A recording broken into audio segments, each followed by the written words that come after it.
Buenos días, hermanos, espero que estéis todos bien y bueno, vamos a empezar la reunión de hoy y ahora dejo a las hermanas de alabanza que para presentar nuestros espíritus como sacrificios vivos ante el Señor.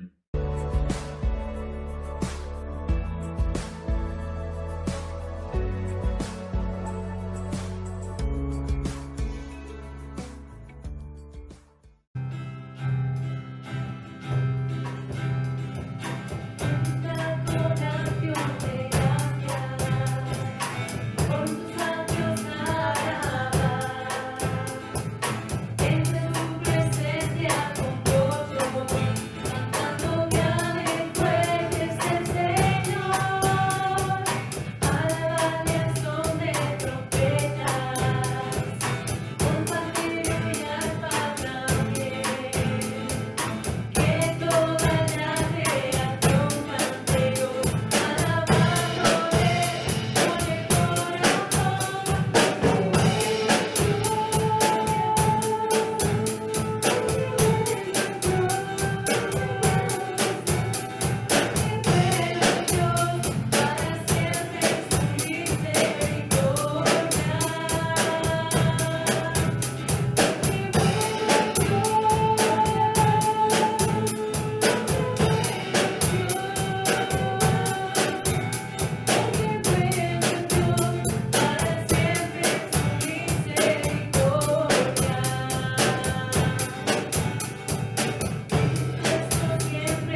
Pues buenos días, hermanos.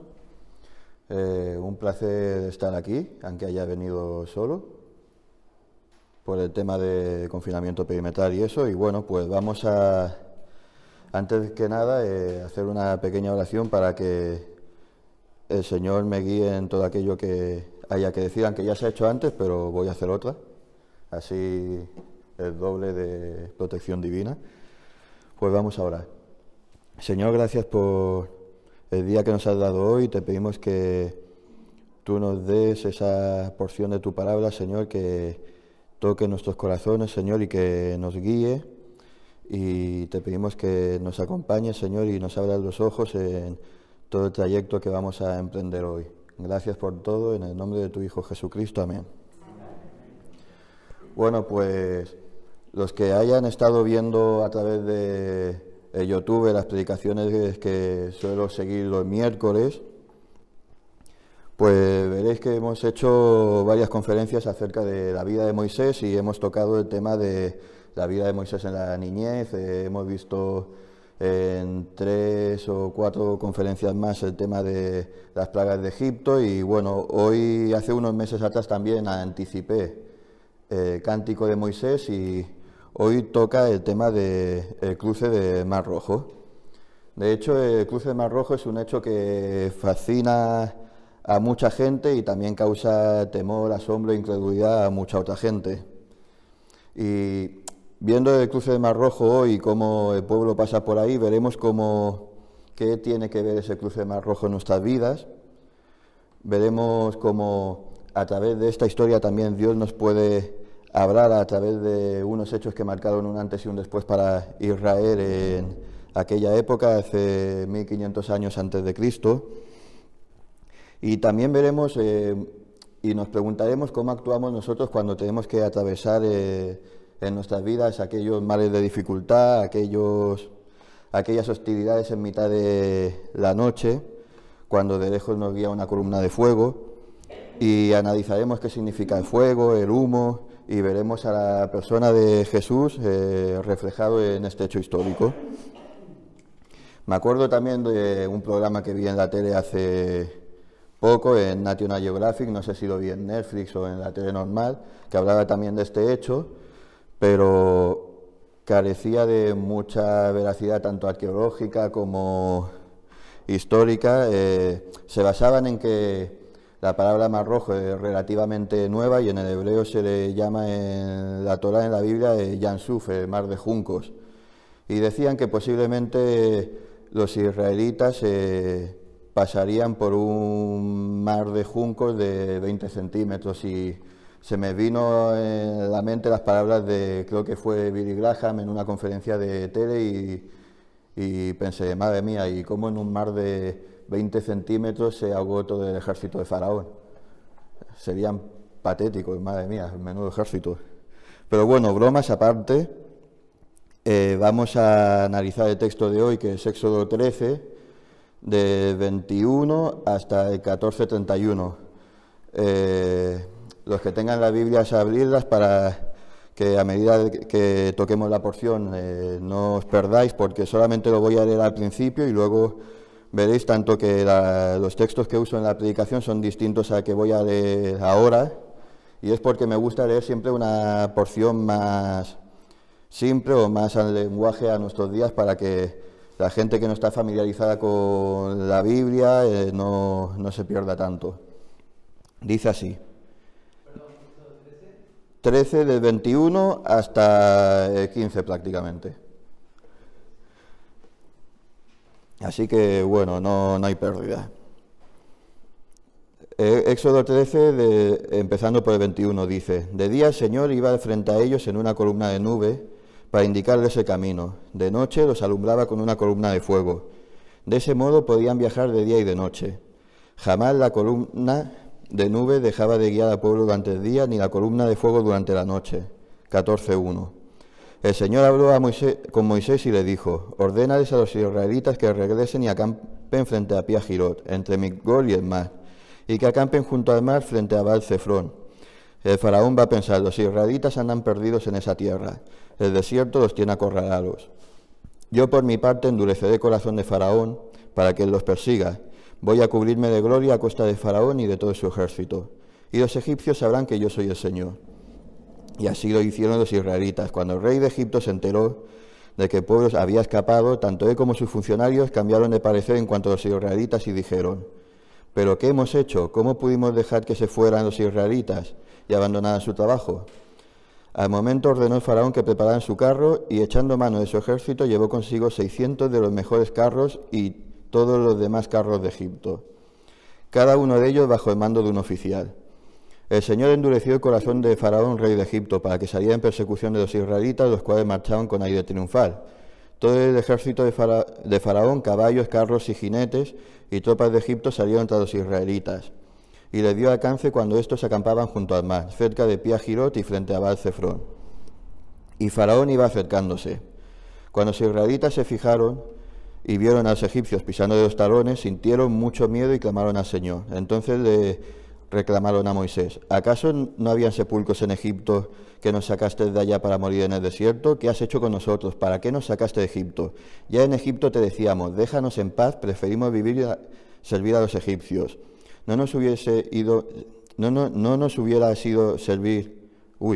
Mejor nos hubiera sido servir a los egipcios que morir en el desierto, perdonad. No tengan miedo, respondió Moisés, mantengan sus posiciones, que hoy mismo serán testigos de la salvación del Señor, y que realizará a favor de ustedes. A esos egipcios que hoy ven jamás volverán a verlos. Ustedes quédense quietos, el Señor presentará batalla por ustedes. Pero el Señor dijo a Moisés: ¿por qué clamas a mí? Ordena a sus israelitas que se pongan en marcha. Y tú, levanta tu vara, extiende tu brazo sobre el mar y divide esas aguas, para que Israel lo cruce sobre terreno seco. Yo voy a endurecer el corazón de los egipcios para que los persigan. Voy a cubrirme de gloria a costa de Faraón y de su ejército, de sus carros y sus jinetes. Y cuando me haya cubierto de gloria a costa de ellos, los egipcios sabrán que yo soy el Señor. Entonces el ángel de Dios que marchaba frente al ejército israelita se dio la vuelta y fue a situarse detrás de éste. Lo mismo sucedió con la columna de nube, que dejó su puesto de vanguardia y se desplazó a la retaguardia. Y quedando entre los egipcios y los israelitas, durante toda la noche, la nube fue oscuridad para unos y luz para otros. Así que toda esa noche no pudieron acercarse los unos a los otros. Moisés extendió su brazo sobre el mar, y toda la noche el Señor envió un mar recio, sobre el mar un recio viento del este que hizo retroceder, convirtiéndolo en tierra seca. Las aguas del mar se dividieron, y los israelitas lo cruzaron sobre tierra seca. El mar para ellos era una muralla de agua a la derecha y otra a la izquierda. Los egipcios los persiguieron. Todos los caballos, carros de Faraón y sus jinetes entraron en el mar tras ellos. Y cuando ya estaba por amanecer, el Señor miró al ejército egipcio desde la columna de fuego y nube, y sembró confusión entre ellos. Hizo que las ruedas de los carros se atascaran, de modo que se les hacía difícil avanzar. Entonces exclamaron los egipcios: alejémonos de los israelitas, pues el Señor está peleando por ellos y contra nosotros. Entonces el Señor dijo a Moisés: extiende tu brazo sobre el mar, para que las aguas se vuelvan contra los egipcios y contra sus carros y jinetes. Moisés extendió su brazo sobre el mar, y al despuntar el alba, el agua volvió a su estado normal. Los egipcios en su ida se toparon con el mar, y así el Señor los hundió en el fondo del mar. Al recobrar las aguas su estado normal, se tragaron todos los carros y jinetes de Faraón, y todo el ejército que había entrado en el mar para perseguir a los israelitas. Ninguno de ellos quedó con vida, y los israelitas, sin embargo, cruzaron el mar sobre tierra seca, para ellos el mar formó una muralla de agua a derecha y otra a izquierda. En ese día el Señor salvó a Israel del poder de Egipto. Y los israelitas vieron los cadáveres de los egipcios tendidos en la orilla del mar, y al ver los israelitas el gran poder que el Señor había desplegado contra los egipcios, temió al Señor y creyeron en él y en su siervo Moisés. Amén. Una porción un tanto larga, pero que analizaremos muy brevemente, dando un texto de aquí y de allá para que sea la predicación mucho más amena. En primer lugar, como dijimos en la introducción que íbamos a tocar, vemos que cuando el pueblo sale de Egipto, Dios lo guía en una columna de nube y una de fuego.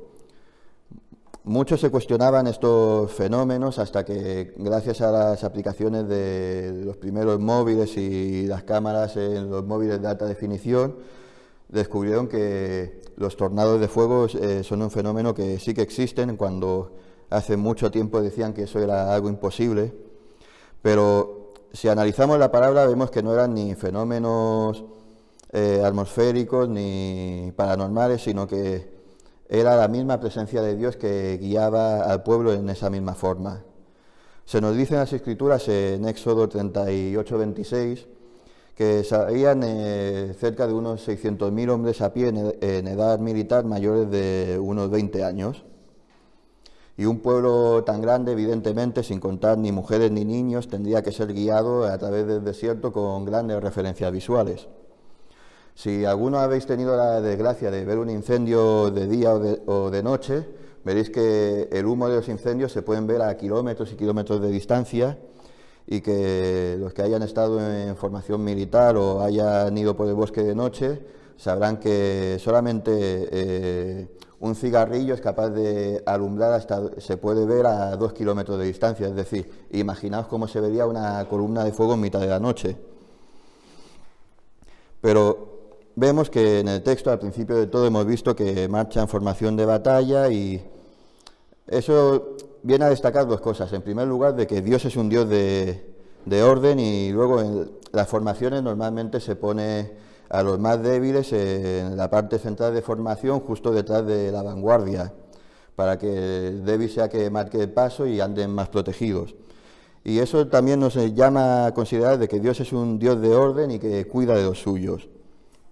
Pero sin salir del tema principal, veamos qué es la nube.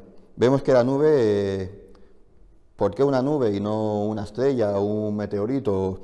La nube tendría varias funciones. En primer lugar, hemos visto la de señalar el camino, y en segundo lugar, una gran columna de nube en el medio del desierto. Los que han tenido el privilegio de estar en lugares áridos sabrán apreciar lo que es una nube que tape el calor infernal del desierto. Y si analizamos las Escrituras, vemos que la nube de Dios siempre se interpone entre la propia presencia de Dios y el hombre pecador.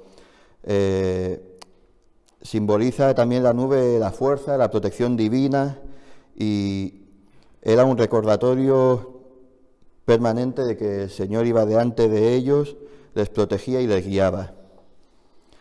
Luego tenemos el fuego, que aparte de que en la Biblia también sea un símbolo del juicio de Dios, también es un símbolo de esperanza para todo aquel que es guiado por la luz. Vimos esto cuando vemos la presencia de Dios a través del fuego de la zarza que ardía y no se consumía.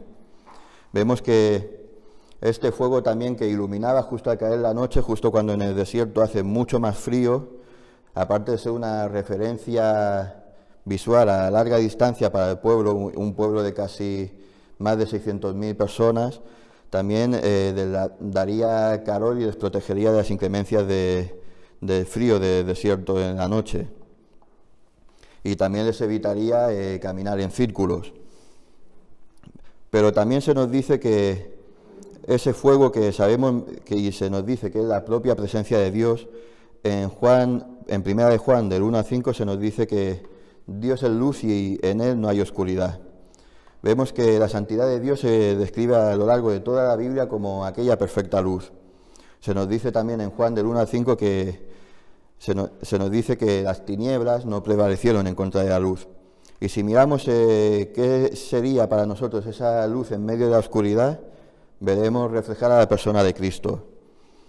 Cuando nos guía en medio de la dificultad, cuando nos arropa el miedo de la oscuridad, el frío de la depresión o de la angustia, si miramos a la persona de Cristo en lugar de dar tumbos a través de la noche, nos abrazará con su calor, nos guiará en mitad de la oscuridad, y sabemos que Jesús es la senda para todos aquellos que lo han conocido.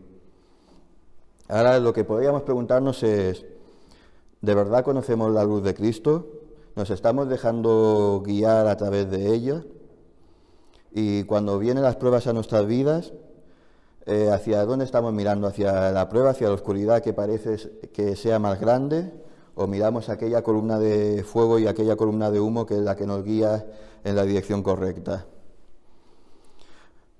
En la Biblia se nos dice a lo largo de toda la palabra que la luz de Dios odia el pecado y busca la santidad. Y veamos ahora el pueblo, hacia dónde está mirando el pueblo. Nosotros sabemos cómo acaba evidentemente la historia y, por ejemplo, es una también de las causas de discusión cuando vemos películas de militares, Priscila y yo, que sobre la pantalla o sobre el libro, si te sabes el final, es muy fácil criticar y juzgar, pero tendríamos que haber estado allí.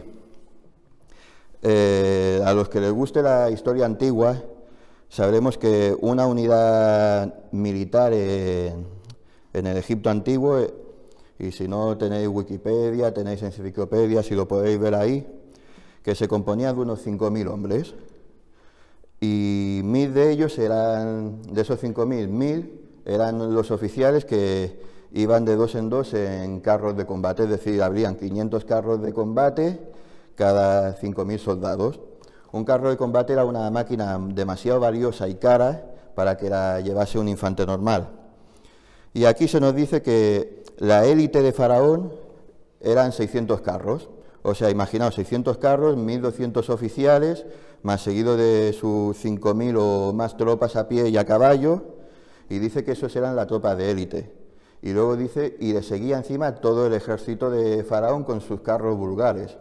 Es decir, estaríamos hablando de una tropa de prácticamente 20.000 hombres o más.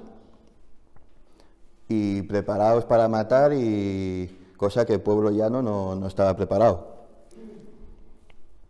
Luego veríamos que, a los que nos gusta la historia, que un carro no es como una carreta de caballos que vemos hoy en día. Eran máquinas de matar, eran tan serias como un tanque a día de hoy. Es decir, el carro estaba equipado con armas a larga distancia, como un arco, que podía matar a gente a más de 100 metros.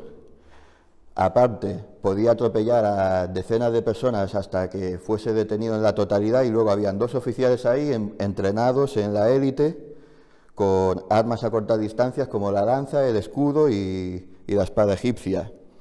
Es decir, un solo carro podía hacer una devastación inmensa. Imaginaos lo que sería ver a todo un ejército de élite que viene contra 600.000 hombres. Sí, hay muchos hombres, pero ni equipados para la batalla, ni con armas, ni solamente con los utensilios, y decía, como vimos en la Pascua, que iban con lo opuesto. Entonces, viendo el contexto histórico y poniéndonos en el lugar de ellos, es normal sentir miedo, pero si en lugar de mirar atrás y a su ejército hubiesen mirado delante, hubiesen recordado todo aquello que Dios había hecho en Egipto, y podía la fe de ellos haberles sustentado. Es difícil, a todos nos pasa que en momentos de miedo o angustia siempre es mayor el temor a nuestra fe, pero eso es algo que debemos de cambiar. Si vamos a Jesús en nuestras dificultades, si nos dejamos guiar por Él, al igual que el pueblo al final de esta historia se dejó guiar, podemos ser testigos de grandes cosas. Vemos que aquí el pueblo hace una cosa buena y una cosa mala, y es que se nos dice que el pueblo empieza a clamar al Señor, pero desconfían del siervo del Señor que usaba y critican a Moisés y le recuerdan que desde el principio no estaban de acuerdo con él ni con las cosas que éste hacía. Moisés aquí hace lo más importante de todo. Intenta calmar la situación haciéndolo como solamente se podía hacer. Es estar firmes, estar quietos y ver la salvación del Señor. Y son unas palabras que en cualquier momento de angustia tendríamos que, como hijos de Dios, memorizarnos y ser de consolación a nuestras vidas. El miedo y la desconfianza, por desgracia, es una plaga que aquí a Moisés se le empieza a contagiar un poco. Y vemos que Moisés, después de esto, después de decir las palabras que tenía que decir, se gira y clama a Dios también.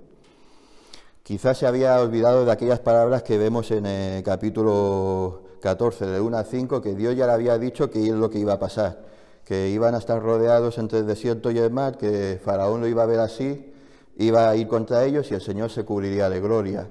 Había olvidado también que el Señor le dio una vara para hacer milagros en su nombre. Había olvidado que la única orden que Dios le dio a Moisés en todo tiempo era marchar hacia adelante y no detenerse. Da igual que hubiesen montañas, da igual que hubiesen mares, lo que tenían que hacer era marchar y obedecer, ninguna otra. Y esto también nos llama a reflexionar, como hijos de Dios, que no debemos olvidarnos de la palabra y las promesas que Dios nos ha dado en la Biblia, ya que solamente la palabra de Dios en medio de la dificultad es la que nos puede hacer estar firmes en la prueba. Las órdenes de Dios eran claras: tú marcha adelante y no te detengas. Y vemos que Dios le pregunta en el texto: ¿por qué clamas a mí? Ordena a los israelitas que se pongan en marcha, es decir, ¿por qué os habéis parado? Y tú levanta tu vara. Es decir, Dios da unas órdenes claras. Moisés consuela al pueblo de una forma buena, pero cuando le invade el temor y la duda, clama a Dios, pero Dios no se queja porque Moisés estuviese con miedo o desconfianza. Dios dice: ¿por qué clamas a mí? Yo no te he dado una palabra para que sea tu guía o tu sustento. Escudriñala y ponte en marcha. Y eso es lo que nos dice Dios a nuestro día de hoy. Es un claro referente de cómo debemos actuar como hijos de Dios. ¿Qué hacemos con nuestra marcha? ¿Qué hacemos con nuestro crecimiento como cristianos en este mundo? Estudiamos, leemos la palabra y cuando viene la prueba nos paramos a quejarnos como hizo el pueblo, o como también vemos que cae Moisés en esta prueba. Y en nuestra vida, cuando caemos, normalmente lo que hacemos es quitarle tiempo al Señor e intentar bajo nuestra mano salir de la dificultad, pero esto, si lo hubiesen hecho aquí, la historia hubiese acabado completamente distinta. Vemos que Dios manda a Moisés y al pueblo a confiar, a obedecer, a marchar, y luego en el versículo 17 dice: yo por mi parte voy a endurecer su corazón y seré glorificado. Es decir, tú haz lo posible, lo que te he dicho que hagas, que de lo imposible me encargo yo.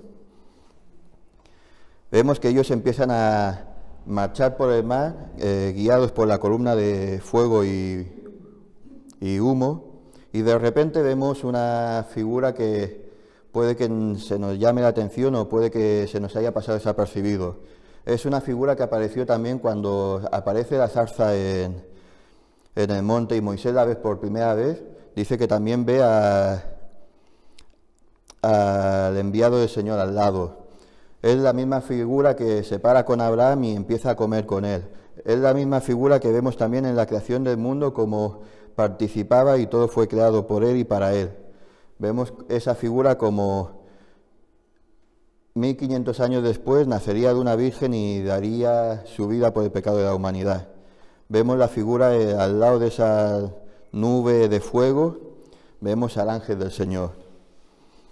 Que esto se llama una teofanía dentro de la doctrina bíblica. ¿Cómo sabemos que el ángel del Señor que habla aquí es la teofanía de Cristo, es la presencia de Cristo misma?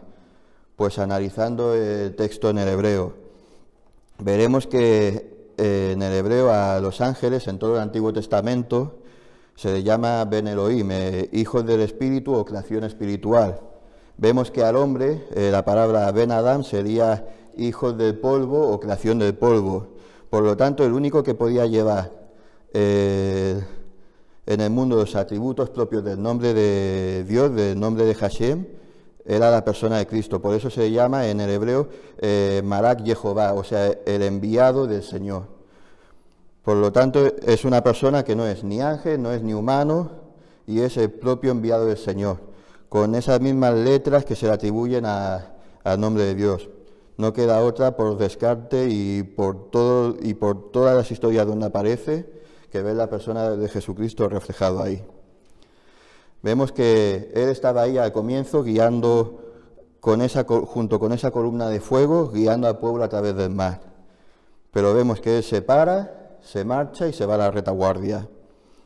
Y esto es muy característico de cuando empezamos a caminar como creyentes, que al principio tenemos ese fuego del Espíritu que nos guía, que empezamos a caminar y a sentirnos que nos comemos el mundo, pero mientras nos adentramos en el mar, podemos caer en el error de sentirnos más pequeños, de ver el mar como grandes paredes a izquierda y derecha, y puede sobrevenirnos temor, desconfianza, podemos pensar que no está Dios con nosotros ya, pero en la Biblia hemos visto desde el principio del texto que se nos manda a caminar por fe, se nos manda a caminar con aquella fe que Abraham dejó toda su tierra para ir a la tierra donde su descendencia sería multiplicada. Vemos la misma fe que tuvo José, de que algún día él regresaría a Canaán y sería enterrado ahí. Y la palabra nos dice que aunque nos sintamos solos, nunca estamos solos, siempre estará la presencia de Dios con nosotros. Él nos ordenó marchar, y nos toca obedecer y caminar por fe. En el Evangelio pone, porque el Evangelio es la justicia de Dios y se revela por fe y para fe, como está escrito, mas el justo por la fe vivirá. Y es que la vida de un creyente es una vida que marcha en obediencia y por fe.